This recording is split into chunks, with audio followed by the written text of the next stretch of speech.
Yo, what is up everybody, and welcome back to another Madden 22 online CFM game. We are now in week 4 of the 2022 season here in the Premier Madden League, and there's only one way to go for our Houston Texans. It's gotta be up after last week's blowout loss to the Denver Broncos. Our struggles have led to the media jumping on our back about whether we have the right quarterback starting for us. Obviously, we've had the rookie Sam Howell since midway of our season opener against the Dallas Cowboys. And we just gotta assure the media we're sticking with Sam Howell no matter what at this point until the wheels fall off. Also, we have a dev game for the second time in 3 weeks. By the way, last time we did officially get that dev story from Monte Nicholson. I forgot to show it at the end of the video, but we got it. And now we have one for Raekwon McMillan, who is our backup linebacker who is only starting because of the Zach Cunningham injury, which is interesting. He has a chance to go from normal to star. This is a pretty obsolete dev story, so don't expect me to focus on it or even remember to mention it during the game.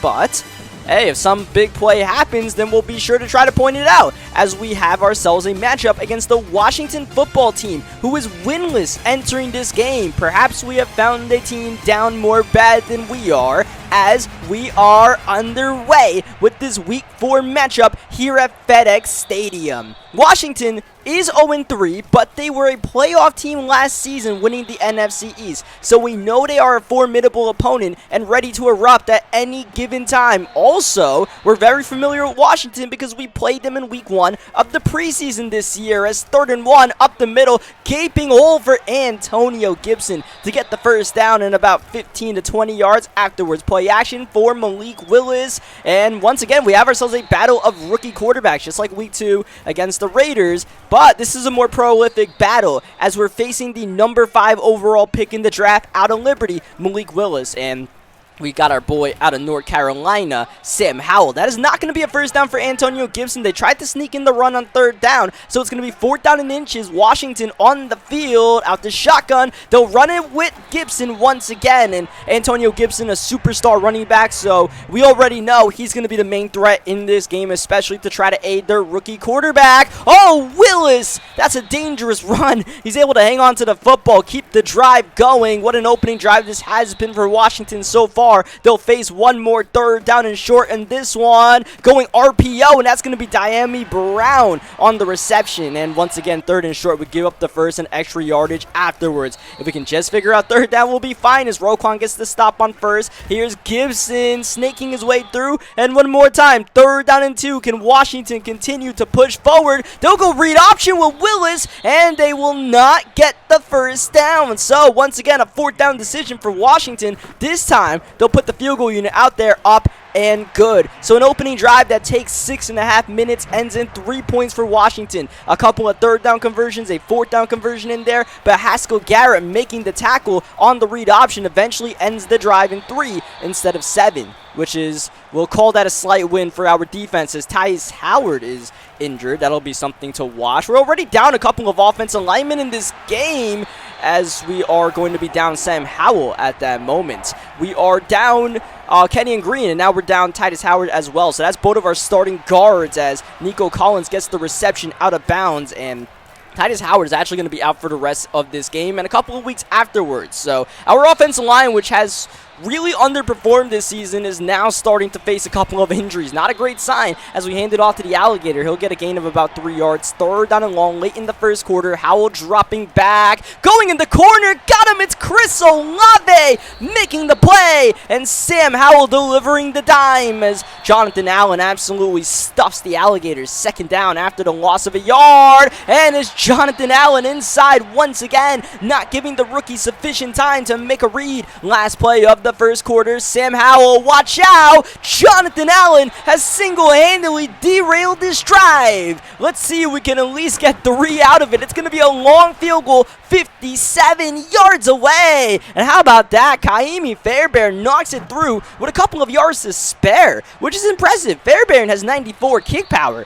which is not exactly 99, but apparently is enough to get the job done from 57 with ease. So that's something to know as we knock this game up. And the way we got our 3 3 points, a little different, right? We almost got sacked out of field goal range. Meanwhile, Washington made a decision on 4th down and 2 in what was a solid drive. 3rd down and 1, out the eye, it's Antonio Gibson. Oh my, Roquan Smith shoots the gap and makes the tackle, preventing 1st down yardage. Washington on the field from their own 35-yard line. They'll hand it off to Gibson. He'll easily get the 1st down. There is a late flag, though, and we'll see if that benefits our Houston Texans, and it will. How about that? A holding penalty on the tight end, Weidermeyer, who was on the opposite side of the run. And that's going to force Washington to punt the ball as a 4th down and 1 becomes a 4th down and 6 on what was an easy 1st down conversion for them. So we'll take that lucky break, I suppose, as Sam Howell dump it down. The alligator on the reception. We like what we're seeing from Howell so far. Dropping back, but time is running out. Oh, try to get it to the flashback. He was wide open. Just couldn't get it off in time. A little bit late there by myself. 3rd down, though. This is money. This is Olave again. Oh, no. Oh, no. Chris Olave dropped it. What? Oh, man, that was a walk-in 6 for the rookie. It could have been his first career NFL touchdown. I don't know if he got the jitters or what, but that was a big mistake by Olave, and that ends the drive.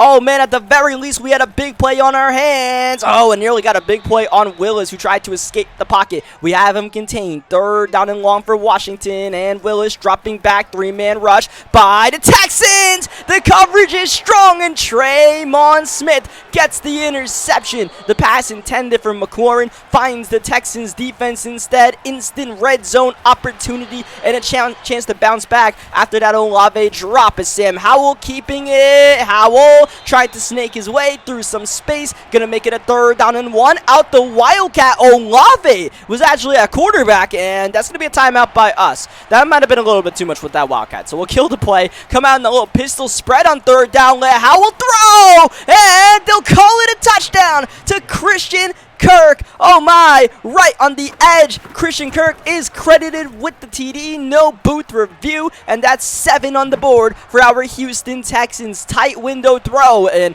that's what we like to see. That's the future of our Texans, right?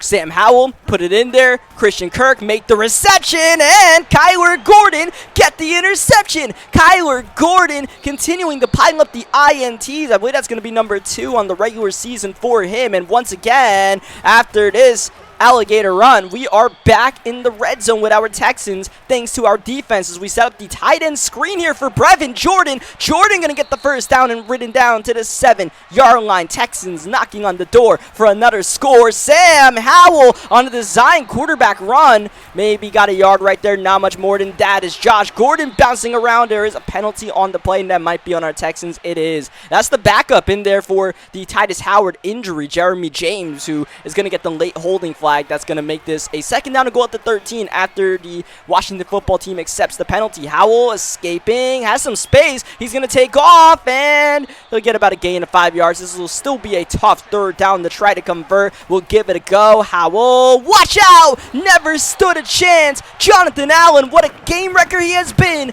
3.5 sacks, and pretty much all of them have come in the red zone to derail our drives. And I mean, that's just, you know, the first read's not there, then nothing is there, it seems like, for our Texans. And then we get sacked. And that's a tough way to make a living, especially with a rookie quarterback. And it's not going to be a recipe for success on the offensive end, but something we have to keep in mind because this is looking like it's going to be a season-long issue and something we're going to have to try to counter with extra blockers or whatever it may be, as Antonio Gibson getting the run here. Minute 12 left in the half. Washington still with all their timeouts, and they let the clock drip down. About 20 seconds gone. Downfield they go. That's McLaurin against Gordon. Oh, and Kyler Gordon gets the ball, but they don't call him inbound, so it's an incompletion instead of the interception. Drive still going for Washington, and now we have an injury to Tremon Smith, who has an interception in this game already. 3rd down, Washington running with Gibson. Not going to get it. Nice play by Justin Reed, and once more we have a 4th down decision on the line for the Washington football team, as it looks like Tremon will be okay, and Washington will put their offense on the field. They can't kick the field goal, so they'll go for it on 4th short. They'll go to Gibson, and Antonio Gibson has had quite the heavy dosage of touches in this offense. Washington going no huddle, going to hold on to their 2 timeouts. Play action on the comeback. Diami Brown on the reception, and they're going to call him in bounds since he couldn't quite make it to the sidelines in time. So that's timeout number 2 gone for Washington. 10 seconds left. Willis taking off. Fine by us because that's going to force Washington to burn their final timeout, and it looks like they'll just wait until the final couple of seconds of the half before calling that timeout, line up a field goal to make it a 1-possession game, go into the locker room. That's Washington's plan. Let's see if they can execute with Eddie Pinheiro. That's straight through and good. So at the halftime, our Texans up by 7 in a defensive battle as we go to the halftime show. Welcome to the halftime show, where today's game of the week was an epic rematch of a divisional round matchup last season between the Tennessee Titans and the Denver Broncos. The Titans were victorious in that game because of this man, Derrick Henry, who is still a problem for the Broncos defense. He went for over 200 yards in this one. Tom Brady is now a member of the Denver Broncos, but that's not all sunshine and rainbows. Brady throws a crucial pick that's going to be taken back for 6. He gets wiggled all the way down farly to the end zone, and the Titans looking to go up again. Oh, but late in the game, Tennessee cracks the door slightly ajar, and the Broncos will take full advantage. Dwayne Haskins with the gift. Broncos trying to put the pressure on, but they still don't have an answer for Derrick Henry. That should be the ball game. Keyword should. Let's go to the very next play. On the kick return, TJ Logan bursting away, and there he goes. Denver with life in this one. All they have to do is get a stop. They contain Henry on 1st and 2nd down, so Haskins dropping back the pass on 3rd down. Slam dunk for the ball game. Will Dissly ends it all. 56-49, Titans win it. Broncos undefeated no more. As we go to the rest of the league action, an AFC North duel between the Browns and the Steelers was all Cleveland. Well, until the 4th quarter, when the Steelers suddenly decide to turn up. They go to the rookie quarterback, J.T. Daniels, and he's starting to lead an epic comeback. They're so close to OT. Oh, yeah, so far away. On the final play of the game, Chase Claypool was not able to moss 5 Cleveland Browns to the surprise of no one, and Cleveland ends up victorious. Downfield go to, oh man, the Indianapolis Colts finding Paris Campbell. That's a touchdown, but the Baltimore Ravens stuck in this one. They made it a contest in rainy Baltimore, but the ground attack of the Indianapolis Colts too tough to handle. You're not even seeing Jonathan Taylor, who went for over 200 yards rushing as the Colts bounced back from last week's loss. Oh my, what a dime from Kyler Murray to Dante Pettis. These two divisional rivals got into quite the bout, but in this rough and rugged matchup, Trey Sermon was too tough to handle. Oh man, he will not be stopped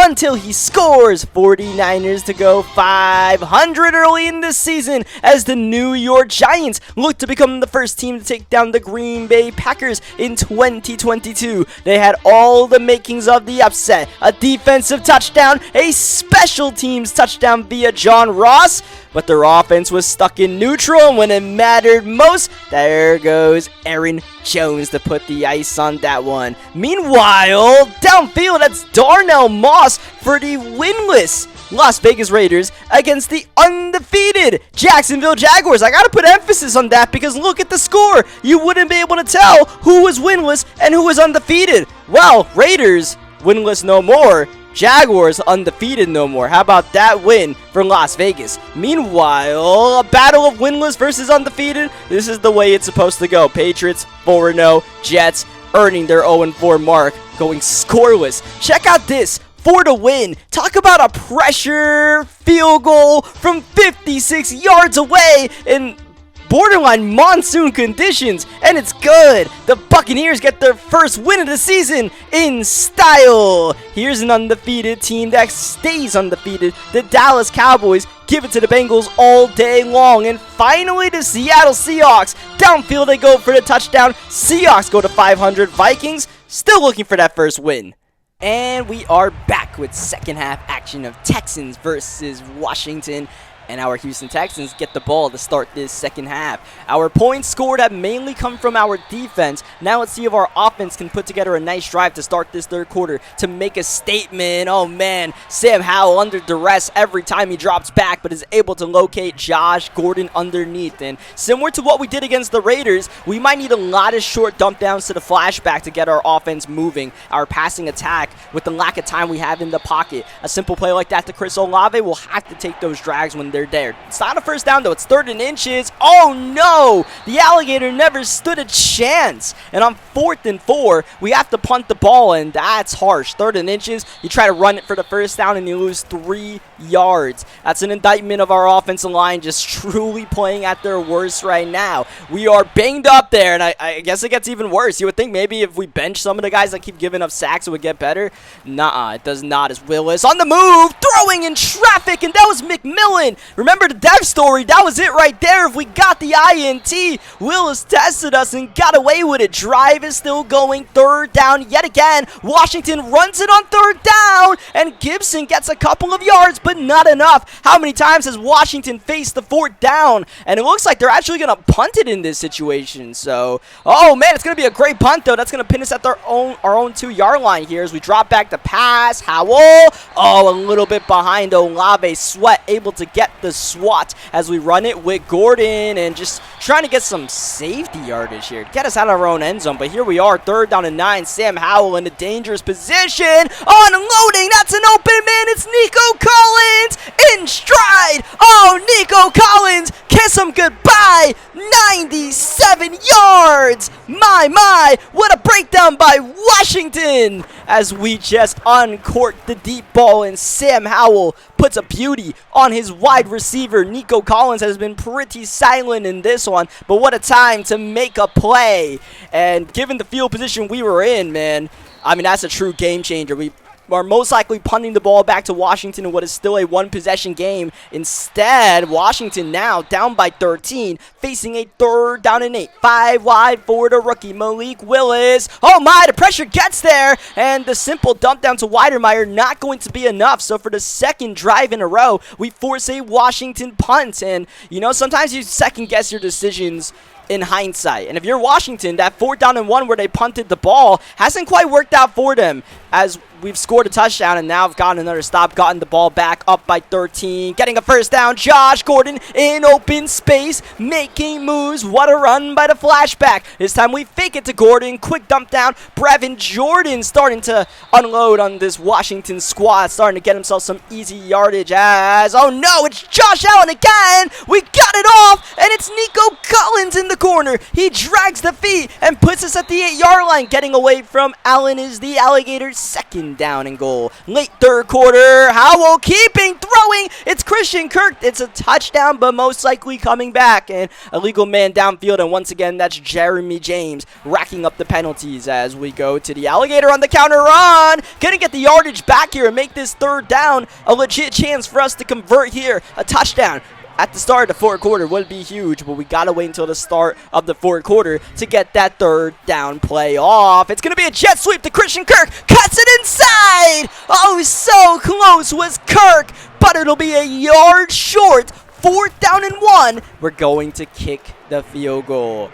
I mean, look, I would love to go for it on 4th down at the 1-yard line, but we got to do simple math here. A field goal makes it a 17-point game. There is 9 minutes and 26 seconds left. We got to trust our defense that has held Washington out the end zone all day long, that they're not going to give up 17 points in 9 minutes. If we lose the game like that, then so be it. You know, that's just on our defense. But we got to play it smart. We got to play the percentages as we go 3rd down defense on Malik Willis, who's dropping, throwing, and one more time. 3rd down, he's looking for Antonio Gibson. No matter what, it's a run, it's a pass. Antonio Gibson's going to get the football. He's going to be in our nightmares for the rest of this one as they're going to go a little jet sweep here and get a couple of yards. Everything in bounds helps us out, keep that clock moving as they'll go with Kerryon Johnson and the backup running back finding a gaping hole to run through. Going to get a gain of about 15 yards, exactly 15 yards. As Washington, of course, they're going to put some no huddle. They got to get downfield as quickly as possible. They know that as Willis on the move. He's going to lose the ball. It's on the ground. Oh my, picked up by Washington,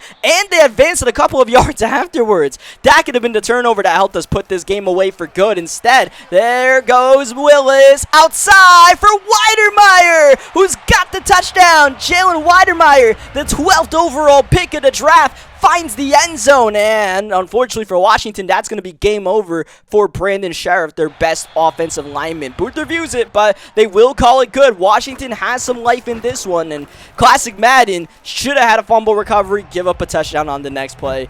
Well, you just tip your cap to John Madden and move on and try to get yourself these last 6:44 off the clock, right? Just chew clock in this situation. 6-minute offense here. Just, run the ball, short passes, all that good stuff. Going to go play action here on second down. Good pocket for Sam Howell, but nothing really there. Don't want to take any chances, so we just pull it, throw it away, but unfortunately that does stop the clock. Third down. Oh, Tyler up the middle. He's got the first down. What a big play. Keeps the drive moving up the middle, and you see the Alligator doesn't quite have the burst. He only has 87 speed, so we can try to run tough, but getting home run hits with this guy, not really going to happen. Third down, trying to cut that counter inside, and it doesn't really work out for us. And you see the rushing game just has not really been there. 13 rushes, 37 yards, and that's what you need to try to put teams away. But the good news is we took away a lot of clock on that drive. We've only left Washington 3 minutes to try to overcome a 2-possession deficit. This is offsides, free play for Washington, and they'll hit Antonio Gibson in the open field. And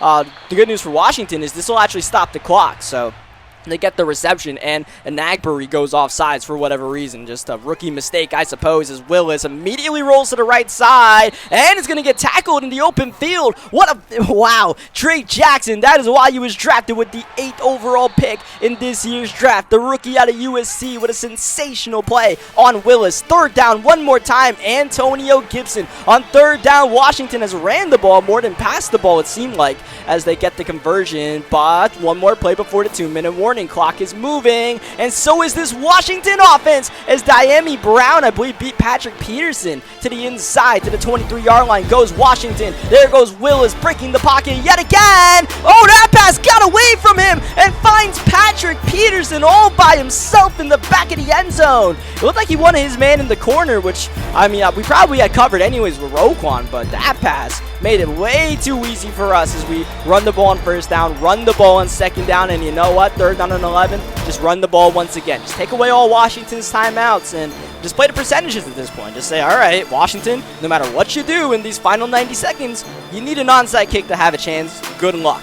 And just keep on trusting our defense. Even though they're starting to bleed yardage in this game, more than anything else, the onside kick thing is pretty intriguing. I like our chances of recovering an onside kick, but you never really know the way these games go, as Willis dropping back, finding Gibson in the flats. Antonio Gibson doing quick damage, getting out of bounds, and that's going to keep the clock stopped at a minute 18 left. Oh, in the corner, Nicholson kind of falls asleep at the wheel, and Weidermeyer is going to make the reception and get out of bounds, which is what we were trying to prevent. Oh, man, Tremont nearly at the game-ending pick, but it's actually going to be Antonio Gibson falling down, getting the first down. Washington under a minute to go, no huddle offense, and Willis panics and gets sandwiched. And of course, with no timeouts, that's going to be detrimental to their push. And it looks like they're not going to try to get the field goal unit out here. They're just going to keep on pushing downfield. Willis holding, what a pocket! Oh, in the corner for Weidermeyer, who's found the end zone for the second time in this fourth quarter. Peterson had a chance for his second interception, or at least a pass breakup. He got neither. He went through the body and gave up the touchdown, and well, here comes that onside kick. This is the part where I felt pretty good about, where Washington didn't even line up for it. We actually call a timeout there, just in case they try to pull some funny business. We're going to wait for them to pick what they're going to do here, which is going to be onside kick. Now we get our onside team on the field once again. This is for the game. Tress Way to give Washington a miraculous chance to keep on battling. Down low and picked up by, why not, Christian Kirk. What a weapon he is for us, and he's going to help solidify the win for our Houston Texans. So, well, that's going to be our second win in 4 weeks. The even number of weeks we pick up wins, the odd number of weeks we lose. Doesn't bode well for next week, but for this week, hey, we'll feel good about it. We'll take our victory. GG's to Washington, man. They tried to turn it up in that fourth quarter. They put a little pressure on us, and we're just able to hang on. And more than anything else, just play the percentages in those situations, right? Just say, hey, they can't come back from down 17. They can't get an onside kick. They'll come close, But at the end of the day, we just, had to protect our lead in that situation rather than play some flashy football. We just got to win some games, man. If we have a winnable game, we can't screw around more than anything else. Because I don't know how many winnable games we'll have with our squad the way we played so far this season. Even the wins we've had have been a little heart-racingly close, more than they even should have been. But here we are, though. We are 2-2, and even though we have 2 really bad losses, we have 2 solid wins. And look, the wins and the losses, they don't hold different weight. They weigh the same. And as it is for our Texans, we're off to a solid start this season. Even though, this offensive line situation, I really don't know what we're going to do about it. I believe Jason Peters also got injured in this game, by the way. I didn't even see the board when he got hurt, but apparently he got hurt, and that Moore guy came in for Peters and of course gave up a sack. So that's going to put us down 3 of our starting 5 offensive linemen for the next couple of weeks, because the Jason Peters injury along with the Titus Howard injury are going to be multi-week injuries, and Kenyon Green is already on the shelf, and Zach Cunningham is still injured. So injuries galore. That's not great for us. And also this Raekwon McMillan dev story did not work out for us. Sam Howell feels good about himself, though. Apparently, I don't think we were supposed to turn the ball over. I think we did. Whatever. Sam Howell's still happy. Sure, whatever, Madden. But yeah, that's gonna do it for this video. The whole team got 2,500 XP. Let's go. Yeah. Thank you guys for watching this video. Subscribe for more Madden 22 gameplays if you're not subscribed yet. And I'll catch you guys next time. Thank you as always for watching. And well, before we close out this video, here is the injury list. And on that note, I officially say I'll catch you guys next time.